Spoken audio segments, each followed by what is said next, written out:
Hi, I'm Kelly with Coffee Cups and Books, and today we're going to talk about my top 10 of 2024 so far.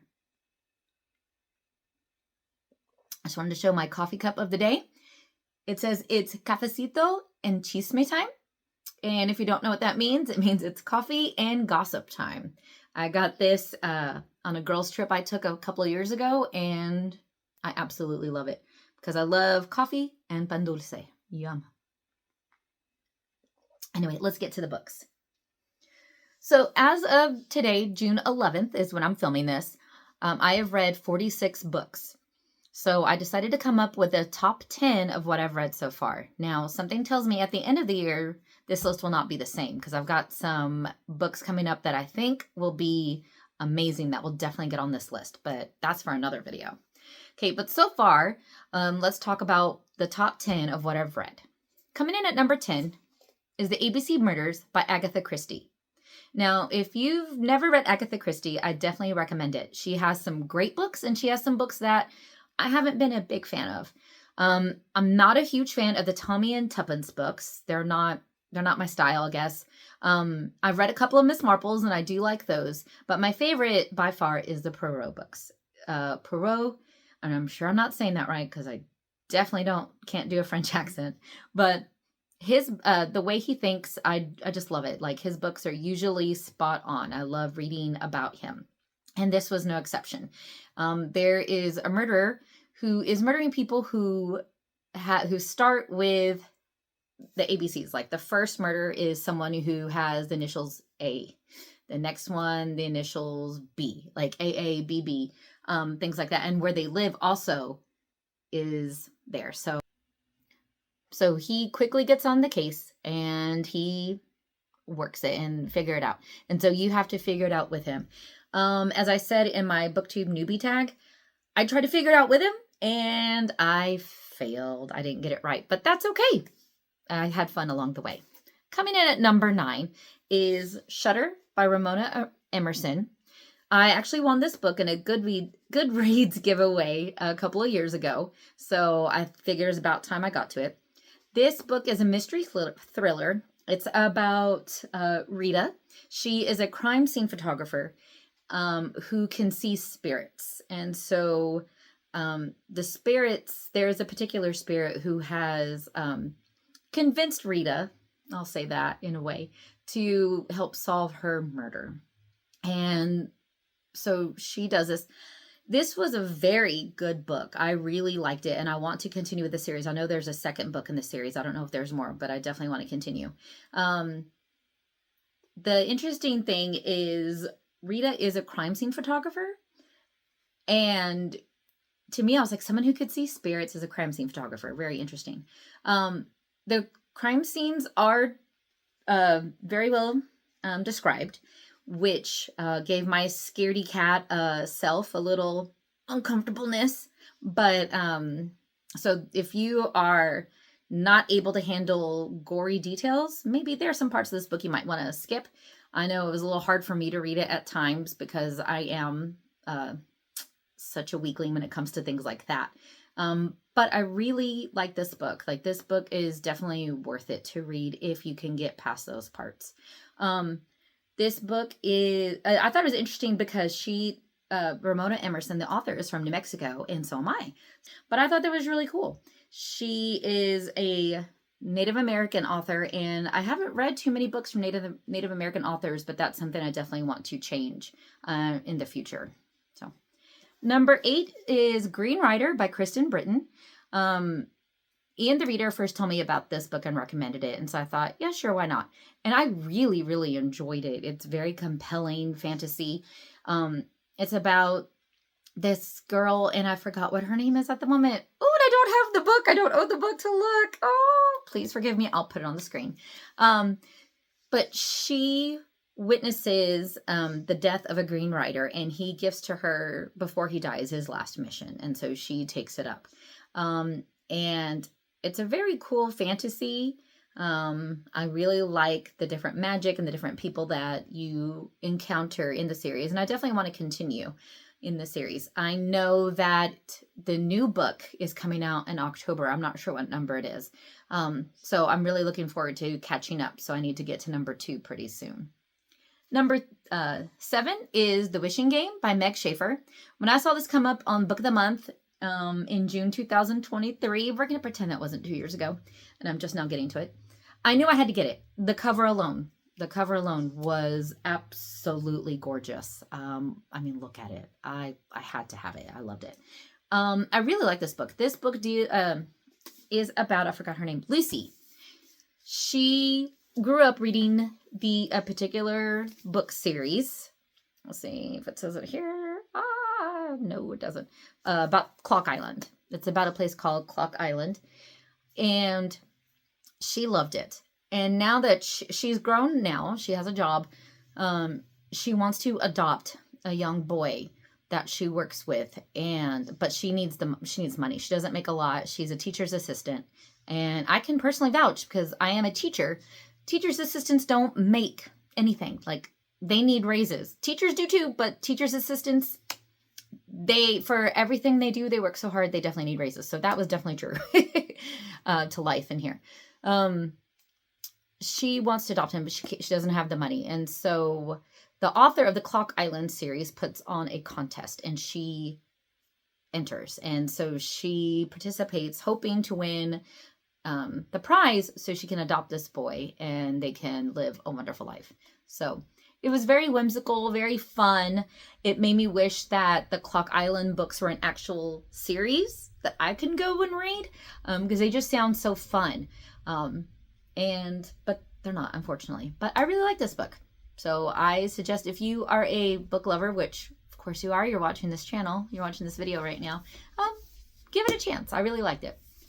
Number 6 is surprising to me, but it's The Magpie Murders by Anthony Horowitz. I had seen this cover around and was kind of interested, but I never bought it. But then I saw it at the clearance section at Half Price Books. And Half Price Books is it's a used bookstore chain here in Texas. And I think they have them at other places, but I know it was created here in Texas. The flagship store's in Dallas, which I want to go to one day. But anyway, so I decided to buy it. Half of this book it's basically 2 books. Half of this book takes place in reality, and the other half is an actual other book. And so you read both books. Like, both books are in here, and so you read them both. And at first, it doesn't sound like something I would like, but I loved it. I know it's reading one of the books, and then when it switched to the other one, I was like, no, I really enjoyed what's going on. But then as I'm reading that other one, I really enjoyed that as well. So I really enjoyed this book. I read the second one, The Moonflower Murders. I'm pretty sure that's what it's called. The Moonflower Murder. And I really enjoyed that one too. But Magpie Murders was really good. I really like Susan, the main character. She is funny, and I really enjoyed her perspective. So, number 5, Vera Wong's Unsolicited Advice for Murderers by Jesse Q. Sutanto. This book made me laugh so hard. My husband was laughing at me laughing at this book. We were sitting on the couch. He's playing a video game. I'm sitting there reading this book, and I'm just giggling the whole time. And he was just giggling too at me because I guess it just tickled him. This book is hilarious. It's about Vera Wong. She is an older lady who runs a tea shop, and she lives upstairs from the tea shop. She finds a dead person in her shop, and so she decides that she can solve the mystery faster and better than the police. And so she works on that, and she is a force to be reckoned with. Like, I would not cross Vera. I would do whatever she said, just like pretty much everybody else in this book does. She is definitely not to be trifled with. But I bought the second book not that long ago, and I can't wait to get to it. So, but if you were looking for something funny, a cozy mystery that will make you laugh, this is it. This is it right here. I loved it. Okay. Number four is Green Teeth by Molly O'Neill. Another Ian, the reader recommendation. He actually texted me. He was like, hey, I just finished this book. It's right up your alley. You need to get it. So I did. I loved it. It was everything a fairy tale should be. It was great. And one thing, now I usually like romance, and a lot of fairy tales have romance in them, and I usually do enjoy that. This one didn't have that. And I was okay with that. It had deeper friendship, found family vibes, and that I love found family. And this book had it. This book follows Jenny Greenteeth, who is a green teeth. It's what she is. She lives in a lake. She meets a human, and usually humans are scared of her because she's got these crazy teeth, and she's not human. But she meets a human, and they become friends. And so they have to go on a quest, and they meet other beings along the way. And there's different things to do in this quest. Like there's different side quests in order to, like fetch quests if you play video games. There's fetch quests that you have to do in order to have the things you need to accomplish this quest, what they were doing. And it's very good. There are times I was like, oh, you guys, just no. I really got involved with these characters, and I really liked it. So if you like fairy tales, and maybe if you're like, I'm not into romance, this is it. This is for you. But even if you do like romance, that's okay. It's still a great book. You won't miss the romance at all. And I say that because when you think fairy tales, you always think, and the prince and the princess live happily ever after. So romance is always, in your mind. But this didn't have it, and I didn't miss it. It was great. Number three is All Our Shimmering Skies by Trent Dalton. This is my third Trent Dalton book that I've read, and the third Trent Dalton book that I have loved and have cried in and have laughed in. If you have never read Trent Dalton, you need to. He's an amazing writer. He's from Australia, so I love reading from different countries other than America, and I read a lot from England, of course. Pride and Prejudice is my favorite book. But it's fun to read from a different perspective, from someone from a different country from you. It takes place in 1942 during World War II. Usually I've got World War II historical fiction exhaustion. I read so many World War II books when they were coming out that I was like, I don't want to read any more of those. This one's different. This one is different. If you have that, if you're like, I can't read anymore, this one is 100% different. It did not feel like a World War II book. It felt different. It is a story, another found family story. It is a story of growing up, a story of becoming your true self, who you really are. Quests. It's amazing. The main character is a little girl, Molly Hook, who is brought up in very unfortunate circumstances, I will say. And she does her best to be her best through that. And she's an amazing, amazing character. I wish I would have had that gumption and that belief in things when I was her age. Molly Hook the way her character is written, you're just like, this little girl will accomplish anything she wants to. And I really enjoyed this book. As I said, I cried, I laughed. If a book makes me cry, it's pretty much always going to be high up on my list. Number 2 is Shark Heart by Emily Habak. I do own this book, but one of my friends is borrowing it right now. Shark Heart is, I would say, maybe speculative fiction, maybe realistic fiction with some sci-fi. It may be literary fiction. It's genre bending, that's for sure. Coffee break. It is our world now, but where people can have mutations where they turn into different animals. Like you can turn into a giraffe, you can turn into a snake. There's different things. And one of the characters in this book is turning into a shark. And it deals with love, how you love someone no matter what. And it deals with childhood trauma and overcoming the best of the situations you've been given. That book made me cry a lot. But it was a really good book, and I highly recommend that. And you think, mutations, people turn into sharks? It sounds weird. I thought the same thing. But it's really, really good. I highly recommend it. And number 1 on my list is a book that my husband and I read together, Dungeon Crawler Carl by Matt Dinniman. This is a surprise number 1 for me. It's a 5-star. It's a surprise 5-star from me.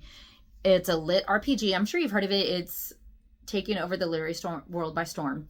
But it's a lit RPG. What it is the world Earth has been taken over by aliens. Aliens have pretty much flattened everything. There's not a lot of humans left alive, but the ones that are they go into a dungeon, and it's basically a reality show to see who survives. And the humans, whoever's left, the survivors, they have to fight their way through this dungeon, through different floors, levels, and see how far they can get. And if you make it all the way through, you get to live. And I think, from what I remember, you are like the owner of the planet. But if you make it through different levels, the higher you go, the better off you are. And so it deals with Carl and his cat, Princess Donut. Princess Donut is amazing. I will never let anyone tell me different.